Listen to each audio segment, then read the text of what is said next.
Il tabellone degli arrivi è la migliore testimonianza degli effetti dello sciopero nazionale delle ferrovie in Veneto. Dei 18 treni previsti tra mezzogiorno e l'una, più della metà è stata cancellata, 10 su 18, tra cui 2 Freccia Rossa in arrivo da Milano e da Salerno. Ma i disagi sono anche nelle linee a percorrenza regionale, quelle utilizzate dai pendolari.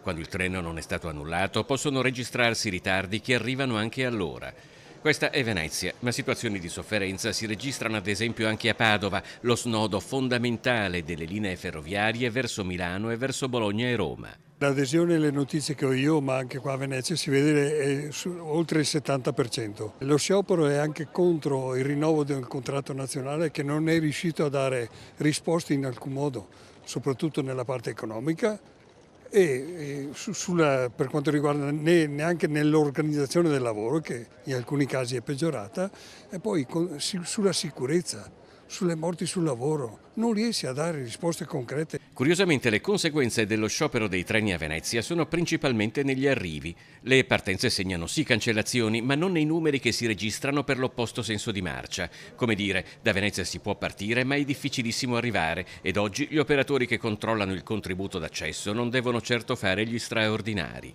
Lo sciopero è stato indetto da 2 sindacati di base, SGB e USB. Il contratto di lavoro sottoscritto dai sindacati confederali non li soddisfa e a giudicare dall'adesione allo sciopero non sono soli.